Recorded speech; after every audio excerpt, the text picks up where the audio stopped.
आप सभी का स्वागत है प्लाज्मा न्यूज पर। मैं आपके साथ रिजवान खान। आज मेरे साथ एडवोकेट आरफा खानम साहिबा हैं। ओखला की जानी मानी कार्यकर्ता हैं, सोशल एक्टिविस्ट हैं, लॉयर हैं। सबसे पहला सवाल है आरफा, मैं आपसे बातचीत करना चाहूंगा। लगातार यूपी के इलेक्शंस की कैंपेन चल रही है, प्रियंका गांधी यूपी का दौरा कर रही हैं और एक महिला है। वो जो कैंपेन है लड़कियों को लेकर, वो कैंपेन क्या है? लड़की हूं लड़ सकती हूं, क्या है इसका पूरा विजन?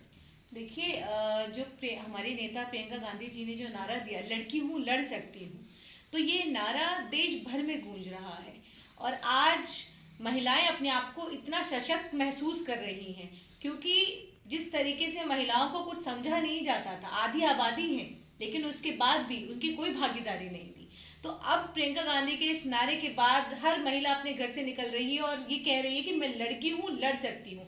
चाहे वो 20 साल की लड़की हो, चाहे वो 80 साल की महिला हो, उसके अंदर एक लड़की छुपी हुई है। और ये नारा अपने आप में बहुत ही ज्यादा मजबूत है और इसी मजबूती को लेकर के प्रियंका गांधी जी हर जगह जा रही हैं। और ये नारा पूरे देश भर में, उत्तर प्रदेश में ही नहीं पूरे देश भर में गूंज रहा है। और खास करके दिल्ली में भी महिलाएं इसी नारे के साथ आगे बढ़ रही हैं।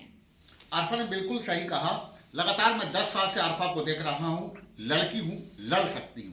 लगातार ओखला में 10 सालों से आरफा लड़कियों के साथ मिलकर बड़े बड़े कैंपेन चला रही हैं, ओखला में परिवर्तन के लिए लड़ रही हैं। और ये जो फॉर्म जो दिया गया है वो सटीक इन पर बैठता है।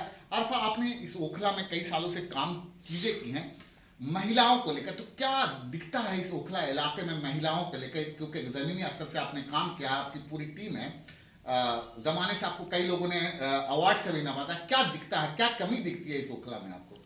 देखिए, महिलाओं की अगर मैं मुद्दों की बात करूं तो बहुत से ऐसे मुद्दे हैं जो महिलाएं, जैसे अब मैं बात करूं ओखला अपने ही विधानसभा की, शाहीन बाग की, तो यहाँ पर कई हमारे ऐसे स्लम हैं जहाँ पर महिलाएं घर में रहती हैं। वो सोचती हैं कुछ काम काज मिल जाए, लेकिन वो काम काज करने बाहर भी निकलती हैं, लेकिन फिर वही काम काज करती हैं और काम काज करके 4 पैसे कमा करके लेकर आती हैं। और 4 पैसे जब कमा कर लेकर आती हैं तो आदमी पी करके, शराब पी करके घर आता है, उनसे मारपीट करता है।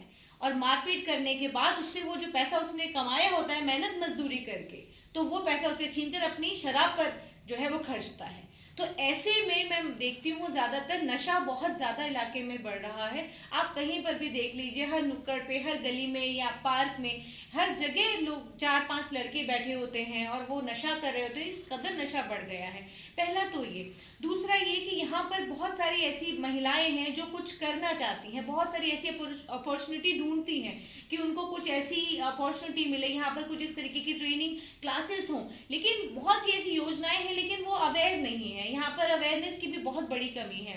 तो ऐसे तमाम मुद्दे हैं। खास करके जब मैं अभी महिलाओं के बारे में बता रही थी, तो महिलाओं के ऐसे कुछ वायलेंस रिलेटेड मुद्दे हैं जो खास करके हम लोग कई बार कैंप भी लगाते हैं, लीगल कैंप लगाते हैं। तो लीगल कैंप में हमारे पास ऐसी बहुत सारी ऐसी महिलाएं आती हैं जो अपनी बातों को रखती हैं कि उनके किस तरीके से डोमेस्टिक वायलेंस उनके घर में होता है या उनके साथ कुछ इस तरीके के वायलेंस होता है। तो वो अब रखती हैं, बात बताती हैं, लेकिन फिर वो डरती हैं कि मैं कहीं ये बात बाहर ना आए। फिर दोबारा से अगर ये बात बाहर आती है और फिर वो कोई एक्शन लेती हैं उस व्यक्ति के अगेंस्ट जाकर के, तो फिर उनका फिर मुस्तकबिल क्या होगा, वो कहाँ जाएंगी। तो ये एक डर बना हुआ है। वो अपने आप को सशक्त नहीं महसूस कर पा रही है। वो इसलिए नहीं क्योंकि कई बार एक एजुकेशन का भी बड़ा फर्क होता है। शिक्षा नहीं है, शिक्षा नहीं होने की वजह से वो महिला डरती है कि मैं फिर क्या करूंगी, कहाँ जाऊंगी, अगर उस आदमी ने मुझे छोड़ दिया तो मैं किसका दरवाजा खटखटाऊंगी, किसकी दहलीज पे जाके बैठूंगी। तो ये तमाम समस्याएं हैं महिलाओं से रिलेटेड और मैं इस पर लगातार काम कर रही हूँ। और बहुत अरसा हो गया मुझे इन समस्याओं को देखते देखते। डोमेस्टिक वायलेंस के तो केसेस ऐसे हैं जो हम फ्री ऑफ कॉस्ट करते हैं देखते हुए महिलाओं की।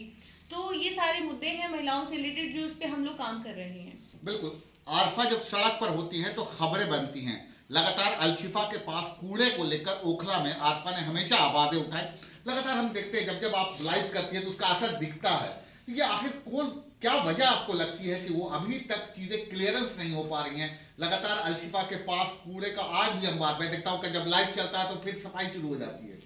देखिए, ये बहुत अफसोस की बात है कि लगभग 5 साल गुजर गया, आम आदमी पार्टी का विधायक और आम आदमी पार्टी का ही पार्षद है, डबल इंजन की सरकार, लेकिन फिर भी चाहे वो ओखला अलशिफा हो, शाहीन बाग में, या फिर 8 नंबर का आप कूड़ेदान हो, तो वहां पर ये देखिए, सिर्फ वहां पर ही क्यों, शाहीन बाग में आप जगह जगह कूड़े की मैंने तस्वीर दिखाई है, मैंने एक वो तस्वीर भी दिखाई है जहां पर एक ऐसा वार्ड जहां पर डेली नियमित रूप से कूड़ा उठता है, वहां पे इतनी साफ सफाई है, दवाइयों का छिड़काव होता है, लेकिन एक तरफ शाहीन बाग है, एक तरफ 8 नंबर है जहां पर से कूड़ा नहीं उठता, बल्कि दूसरे वार्डों से भी कूड़ा यहाँ पर डाला जाता है। इसका मैंने वीडियो अपने फेसबुक पर डाला था और मैंने दोनों ही कंपैरिजन करके दिखाया था कि किस तरीके से दूसरे वार्डों में काम होता है और अपने वार्ड में काम नहीं होता। मेरा सवाल यह है कि या तो आप सशक्त नहीं हैं या आप काम करना नहीं चाहते, दो ही बातें हैं। और लगातार वहां पर कूड़ा जिस तरीके से डाला जाता है,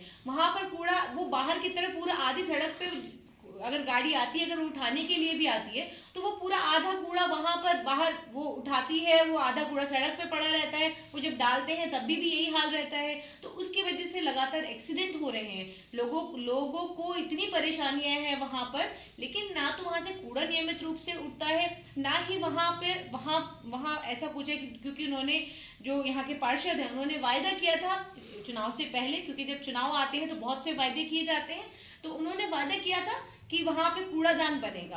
परेशानी ये नहीं है कि वहां पे कूड़ादान नहीं बना, परेशानी ये है कि वहां से कूड़ा उठता नहीं है, जिसकी वजह से हम लोग लगातार वो तस्वीरें भी दिखाते हैं कि कई बार हम लोगों ने वो जो वहां का कॉन्ट्रैक्टर है, जेई है, उन सब से हम लोगों ने बात किया और उनको हमने समझाया कि कम से कम आप इस तरीके से कूड़ा डालें, इस तरीके से कूड़ा उठाएं, ताकि लोगों को परेशानी ना हो, एक्सीडेंट ना हो। बारिश के दिनों में वहां पे पानी, वहां पे स्लिप लोग हो जाते हैं, बाइकें स्लिप हो जाती हैं और उसकी वजह से लोगों को बहुत परेशानी होती है, बदबू है, अगर बारिश हो रही है तो वहां पे पानी इकट्ठा है, कूड़ा सड़ रहा है।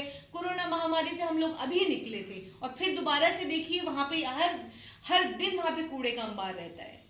बिल्कुल, लगातार हम कोशिश करेंगे, लड़की हूं लड़ सकती हूं, ऐसी महिलाओं से लगातार प्लाज्मा न्यूज बातचीत करता रहेगा। Thank you for watching plasma news.